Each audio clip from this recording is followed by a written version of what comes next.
Hey everyone, good afternoon. I am Malcolm Wilkes, a fourth year business administration scholar from Jacksonville, Florida.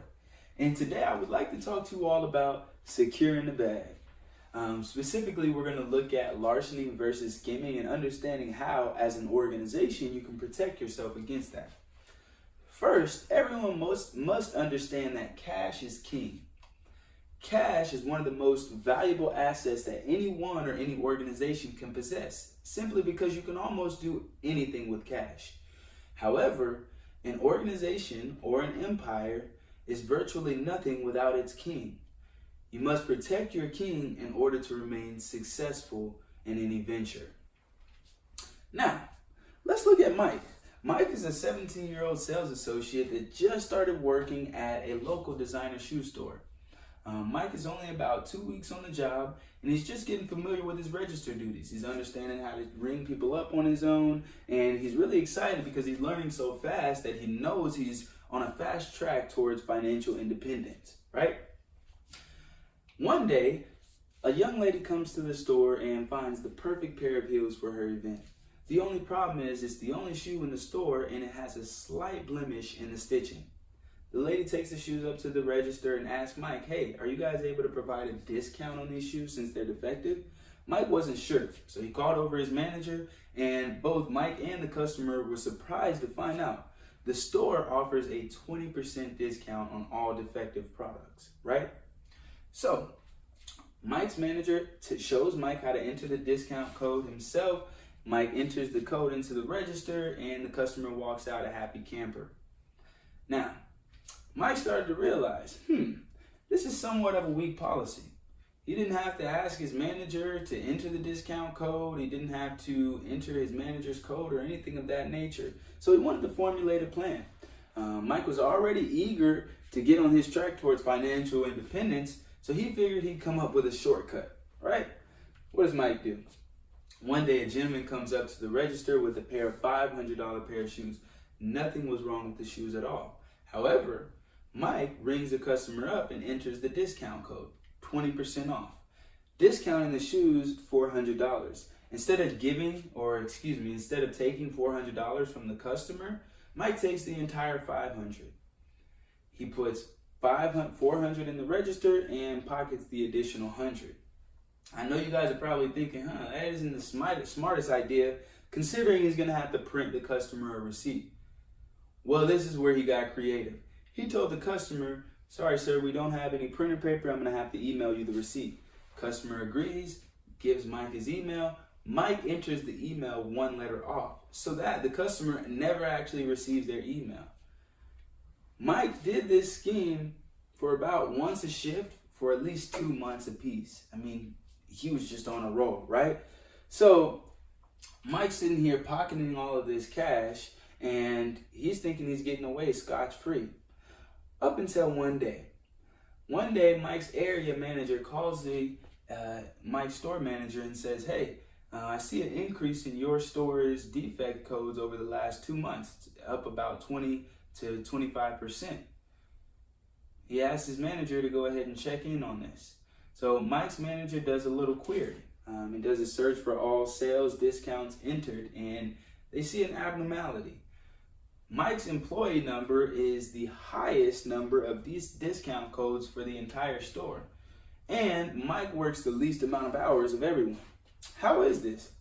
Once Mike's manager confronts Mike about this, he immediately comes clean. With him being so young, he couldn't hold water for long. He didn't even bother lying to his manager. He simply explained what happened and offered to pay all the money back. This is a common case of asset misappropriation.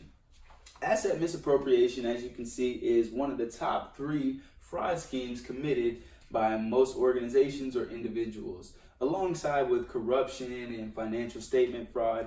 However, asset misappropriation is by far leading the pack. Over 83.5% of all frauds committed is a version of asset misappropriation. So today I want to keen in to the 2 forms of asset misappropriation: larceny and skimming.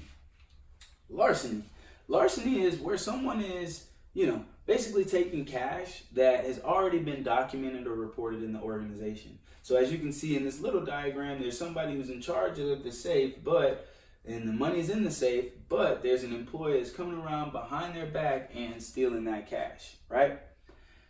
Larceny is very similar to skimming. The only difference is timing. Skimming is when someone actually takes money that's not yet reported in the organization. So it normally happens at the point of sale or in the beginning of a transaction or in the midst of a transaction, where an individual will either not document the entire amount of funds or not document a portion of funds. So I want everyone to raise your hand if you can tell me what exact scheme Mike committed in this example, whether it was larceny or skimming. Now, all right, you can put your hands down. If you guessed larceny, then you're not actually wrong, but you are. Because although the money itself was documented in the organization, there was a portion of the funds that were not. So Mike actually did not commit larceny. Mike committed skimming. And this is a perfect diagram to explain how. You see these 3 coins? This is coming from the customer. This is Mike. Mike takes these 3 coins, puts one of them in his pocket, and gives the 2 coins to his employer. And a simple example of that, or breakdown, is this is the $500, right? Mike gives $400 to his employer and pockets that additional that additional 100. This type of scheme is all too common. However, larceny, on the other hand, an example of larceny would be, we're going to use that same context, the same scenario, but we'll alter it just a bit. So let's say Mike says, man, I don't feel like entering these discount codes. I don't feel like lying to the customer about the receipt. I just want the money. So what is Mike going to do? Mike's going to ring the customer up for the $500 shoes, put the $500 in the register, let the customer walk out, give them their receipt. He's going to leave the register ajar. A few minutes later, when no one's around, Mike opens the register, slides out $100, puts it in his pocket. That's what this picture is demonstrating. Ultimately, larceny is taking money that has already been reported or documented in the organization. Larceny is a bit harder to conceal if you're the fraudster. It's a bit easier to detect if you're the employer or the auditor. Now, how can someone prevent skimming? Well, for this specific example, managerial review would have been key. So requiring a manager to be present whenever discount codes are entered, or requiring a manager to be the one entering the discount codes. Considering this is a designer shoe store and defects should be to a minimum, there should always be a manager available whenever these rare instances occur. Another key example to prevent skimming in this specific example would be weekly sales reports. So a manager prints out weekly sales reports to analyze, hey, okay, what's going on within these transactions? Specifically, a manager could create a query. And that query would filter out employee numbers for the dollar amount sold and the discount added. That would actually show any abnormalities or any patterns that are not in line with normal business procedures. Now, for detecting skimming, it's a bit easier, but it may be a little bit more costly. Why do I say that? Well, for protecting against larceny, you would want to have surveillance in place. You want to have some cameras over the register or in any area of the business where cash transactions are taking place. That way, not only are people held accountable and you can go back and check the nature of transactions, but it also puts an increased feeling of required integrity. I don't know if that's the right way to word it, but people feel like they have to be honest when they know they're being watched. The other way of protecting against larceny is identifying the red flags at the register.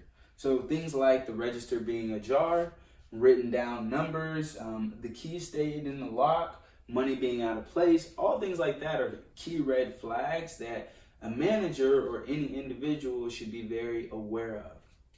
Now, for a general overview of protecting against cash, one thing that you'll want to have in place is monitoring.